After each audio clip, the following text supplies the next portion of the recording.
Hello, good evening, candidate number one. Good evening din po. Kamusta ka naman? I'm good. That's perfect. By the way, ito yung aking katanungan. Ano ang magiging reaction mo at ang gagawin mo pag nalaman mo na ikaw ay HIV positive? Again, ano ang magiging reaction mo at gagawin mo pag nalaman mo na ikaw ay HIV positive? Maraming salamat po sa inyong magandang katanungan. Para po sa akin, pag nalaman ko po ako ay positive sa HIV test, ako po ay magiging maingat sa aking pangangatawan upang hindi po ako makapang-hawal sa ibang mga kabataan, lalo't higit sa mga kabataan na sinasabing pag-asa ng bayan. Yun lamang po at maraming salamat.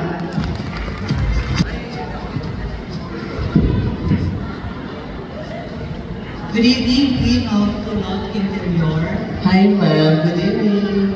Well done, first timer ka. Here's my question. Why do you want to win this title, Queen of Sofronia Española? Well, I will repeat the question. Why do you want to win this title, Queen of Sofronia Española? Thank you. First of all, I have ABC attitude, which is A, stand for attitude, B, beauty and brain, C is confidence. And meron po akong advocacy na gusto ko maisulong, which is a rising sustainable development and promoting risk reduction preparedness in our community. Dahil naniniwala po ako, ang pagiging handa sa mga sakuna ay siya ring daan patungo sa ating kaligtasan. Bukod po doon, nais ko pong makatulong sa aking minamahal na munisipyo upang mapaunlad at upang ma-promote ang mga tourist destination dito. Kaya po, kapag ako po ang mananalo ngayong gabi bilang Queen of Sofronia Española 2024, I will do my best para po makatulong sa ating munisipyo. Yun lang po at maraming salamat.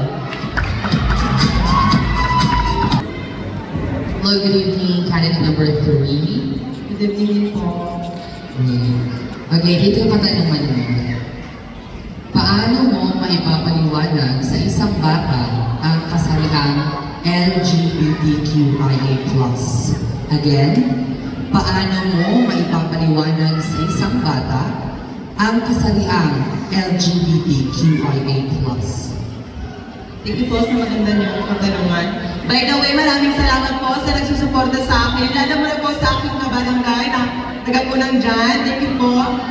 This is my answer. Paano ko po mapapaliwanag sa isang batang aking kasarian? Una, kakausapin ko po siya na may pagmamahal at respeto at paggalang sa kapwa. Ang sasabihin ko sa kanya, oo, bakla ako. Pero hindi ako basus-basus na bakla. May pagmamahal at pagpapahalaga sa bawat isa. Yun lamang po at maraming salamat. Thank you. Paano mo maiinganyo ang mga turistang dayuhin ang magagandang tanawin ng ating bayan? Bilang mamamayan ng Sofronia Española, paano mo maiinganyo ang mga turistang dayuhin ang magagandang tanawin ng ating bayan? Okay, maraming salamat po sa inyong katanungan. Okay, paano po maiinganyo ang mga turista sa turismo sa ating bayan? Unang-una po, syempre, kailangan sa ating sarili, mahalin po natin kung ano ang yaman ng kalikasan or mga likas yaman na engage or tawag dito, para ma-promote po ang ating bayan. Mahalin po natin sa pamamagitan po ito ng halimbawa po,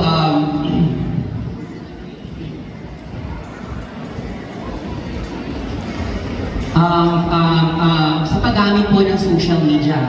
Halimbawa na lang po sa Bulwok River. Halimbawa pag nagligo po tayo for me, mag-picture po ako doon para aware po ang lahat na maganda po ang ating tourismo dito po sa ating bayan. Nagiging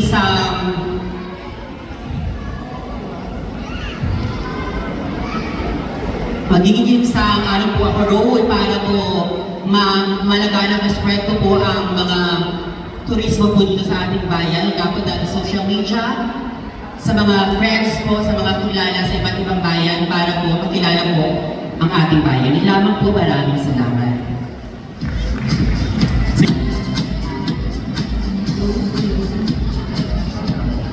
Good evening, Queen Pulang Center. My question is, given a chance that you will meet the President of our country, what would you tell him and why? Pardon ma'am, can you repeat the question please? Given a chance that you will meet the President of our country, what will you tell him and why?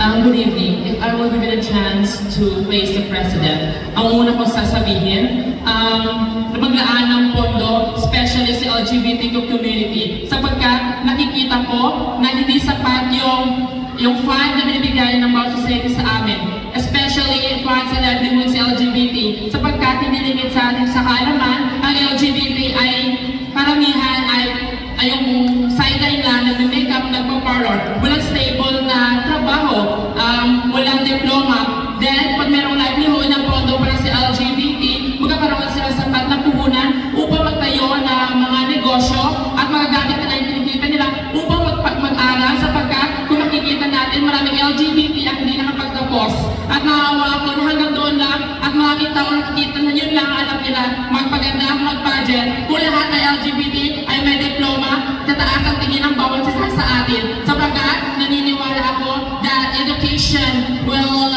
the gateway in order us to be respected and to rise above our situation and to the other people and to the male and female gender. LGBT is not only for beauty pageant, we can also be a diploma holder and to be successful someday. And I thank you. Hello, good evening. Hello po, good evening. Okay, so I will not agonize you anymore, So here is your question. As the member of LGBTQA+, LGBTQ community, how would you help the local government of Sofronio Española in keeping your community safe from life-threatening diseases such as HIV or AIDS? Inuulit ko, as the member of LGBTQ community, how would you help the local government of Sofronio Española in keeping your community, the LGBTQ, safe from life-threatening diseases such as HIV or AIDS? Thank you. Ito po ang aking sagot sa inyong katanungan. Bilang isang member ng LGBT, upang maging aware ang lahat sa HIV, ako po ay makiisa at ikayatin ko ang aking kapwa LGBT na makiisa sa mga gawain tulad ng mga seminar, orientation about HIV. Sapagkat sinusulong ko ang sugod kalusugan. Sapagkat napakahalaga sa ating mga tao ang kalusugan. Kalusugan kung saan na dapat nating iniingatan. Sapagkat pag ang isang tao ay may alam tungkol sa kalusugan, siya ay ligtas. Sapagkat ang kalusugan ay ito ang ating yaman. Yaman na binigay ng ating kapal.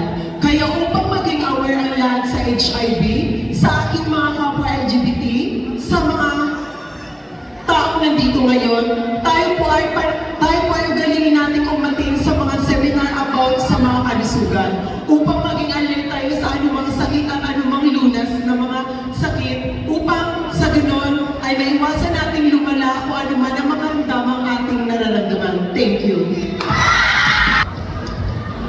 Hello, Queen and Blanco. Good evening po. Hello. Ang tanong ko ay, kung kakausapin mo ngayon ang batang ikaw, ano ang sasabihin mo sa kanya? Well, para sa akin, kung gusto kong kausapin ng batang ako, ang sasabihin ko sa kanya ay salamat. Salamat dahil marami kang pagsubok na pinagdaanan, ngunit kinaya mo. Marami kang pinagdaanan na halos kung titingnan ay sobrang hirap, pero kinaya mo. Kaya, mapapasabi ako sa batang ito, maraming salamat dahil naging success ka, hindi ka man nakapagtapos, pero ayos ang buhay mo. Thank you. Hi, good evening. Good evening po. So, if you would be given a chance to rate the efforts of the government, kung bibigyan mo ng puntos ang effort ng ating gobyerno tungo sa pag-create ng komunidad na inclusive at gender sensitive, 1 to 10, ano ang iyong ibibigay na puntos at bakit? I repeat, kung bibigyan ka ng pagkakataon na magbigay ng puntos sa effort ng gobyerno na magkaroon ng isang inclusive at gender-sensitive na komunidad, 1 to 10, ano ang rate na ibibigay mo at bakit? Para sa akin, ang rate ko na ibibigay ko sa 1 to 10 is 8 because I believe sa komunidad natin ay walang perfecto. Ngunit masaya ako at patuloy tayong sinusuportahan ng ating mga gobyerno. Bakit 8% lang ang binigay ko? Dahil maraming tao ang hindi pa totally na tinatanggap tayo sa ating lipunan. And I believe if we will accept in our diversity, we can work hand in hand, promoting and empowering not just all people, is man and a woman, but most especially LGBT community, and so that we can be victorious in the end. Thank you and good evening. Magandang gabi. Magandang gabi rin po. Ito ang aking katanungan. Ang agrikultura, pamanahing pinagkukunan ng kabuhayan ng bayan ng Espanyola. Bilang isang mamamayan, paano po ito pagkayamanin? Ang agrikultura ang pangunahing pinagkukunan ng kabuhayan sa bayan ng Sofronia, Espanyola. Bilang isang mamamayan, paano po ito pagkayamanin? Magandang gabi po sa inyo lahat. Bilang isang agrikultura dito ang hanap buhay dito sa bayan ng Sofronia, Espanyola, pagyayamanin ko ito sa pamamagitan ng pagsuporta sa mga agriculture sa ating farmers na kung saan ay napangailangan natin sa pang-araw-araw ang bigas na kung saan nag-short ito na dito sa bayan ng Sofronia, Espanyola, bigyan natin ng mahalaga ang hanap buhay ng magsasaka dahil sa magsasaka na isang butil ng bigas ay napakahalaga sa mamamayan dahil sila nagbibigay sa atin ng pagkain sa araw-araw dito sa bayan at sa buong Pilipinas. Mahalin natin kung ipapalaki natin na kung ikaw ay isang magsasaka. Yun lamang po at maraming salamat.